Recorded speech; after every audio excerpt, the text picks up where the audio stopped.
Hi കൂട്ടുകാരെ, നമുക്കിന്ന് റാഗിപ്പൊടി കൊണ്ട് നൂലപ്പം അല്ലെങ്കിൽ ഇടിയപ്പം റെഡിയാക്കണ കണ്ടാലോ. റാഗി പൗഡർ എടുത്തിട്ടുണ്ട് കേട്ടോ. ഞാൻ ഒരു ഗ്ലാസ്സിലാണ് പൊടി എടുക്കുന്നത് കേട്ടോ. 1.5 ഗ്ലാസ് പൊടിക്ക് പാകത്തിനുള്ള ഉപ്പിട്ട് കൊടുക്കാം.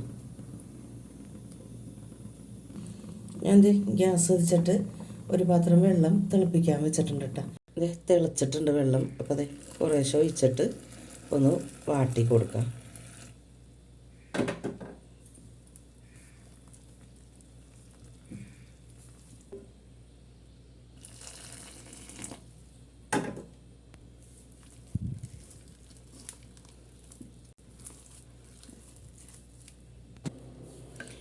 കട്ടയൊന്നും ഇല്ലാതെ വാട്ടിയെടുത്തിട്ടുണ്ട് കേട്ടോ.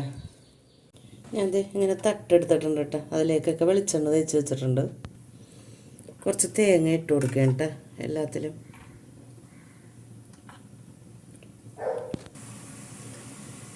റാഗിയുടെ മാവ് നമുക്ക് കുറേശ്ശെ ഇതിലേക്ക് നിറച്ച് കൊടുക്കാം കേട്ടോ. ഇതിലേക്ക് ഞാൻ മാവ് നിറച്ചിട്ടുണ്ട് കേട്ടോ. ഈ അച്ചിലേക്ക് നമുക്കിനി ഇടിയപ്പം ഒന്ന് ഇതിലേക്ക് തട്ടിലേക്ക് ആക്കി കൊടുക്കാം.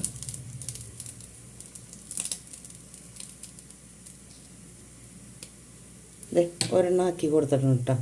ഇതുപോലെ എല്ലായിടത്തേക്കും ആക്കി കൊടുക്കാം.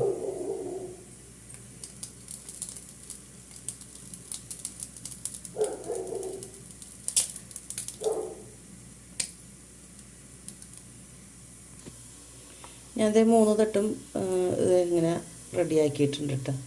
നമുക്കിനി ഗ്യാസിൽ വെള്ളം വെച്ച് കൊടുത്തിട്ടുണ്ട്. പച്ചമ്പിലേക്ക് ഇറക്കി കൊടുക്കാം.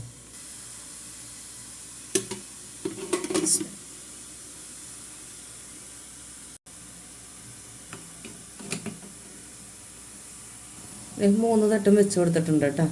നമുക്കൊരു 10 മിനിറ്റ് ആവി കയറ്റിയെടുക്കാം.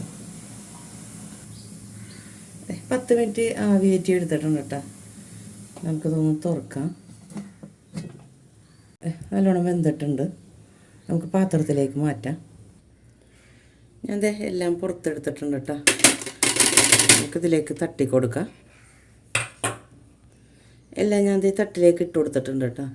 ഇനി നമുക്ക് ബാക്കിയുള്ളതും ഇതുപോലെ തന്നെ ചെയ്തെടുക്കാം. എൻ്റെ വീഡിയോ ആദ്യമായിട്ട് കാണുന്ന കൂട്ടുകാരുണ്ടെങ്കിൽ ഒന്ന് സബ്സ്ക്രൈബ് ചെയ്തേക്കണം കേട്ടോ. തൊട്ട് കാണുന്ന ബെല്ലേക്ക് ഞെക്കിയാലേ ഞാനിടുന്ന വീഡിയോയുടെ നോട്ടിഫിക്കേഷൻ വരുള്ളൂ. നിങ്ങൾക്ക് ഈ വീഡിയോ ഇഷ്ടമാണെങ്കിൽ ഫാമിലിക്കും ഫ്രണ്ട്സിനും ഒക്കെ ഒന്ന് ഷെയർ ചെയ്യണം കേട്ടോ. നമുക്കിതൊരു പാത്രത്തിലേക്ക് മാറ്റാം കേട്ടോ. അങ്ങനെ സോഫ്റ്റ് ഇടിയപ്പം റെഡി ആയിട്ടുണ്ട് കേട്ടോ. നല്ല പഞ്ഞി പോലെ ഇരിപ്പുണ്ട് സോഫ്റ്റ് ഇടിയപ്പം. നിങ്ങളിതുപോലെ ഒന്ന് ട്രൈ ചെയ്ത് നോക്കണം കേട്ടോ. ഞാൻ ഈ ഇടിയപ്പത്തിൻ്റെ കൂടെ കഴിക്കാനായിട്ട് പീസ് കറിയാണ് കേട്ടോ റെഡിയാക്കണത്. അങ്ങനെ റാഗിയുടെ ഇടിയപ്പവും പീസ് കറിയും റെഡി ആയിട്ടുണ്ട്. നിങ്ങൾ തീർച്ചയായും ട്രൈ ചെയ്ത് നോക്കണം കേട്ടോ. നിങ്ങൾക്ക് ഈ വീഡിയോ ഇഷ്ടമാണെങ്കിൽ ലൈക്ക് ചെയ്യണം, കമൻറ്റ് ചെയ്യണം.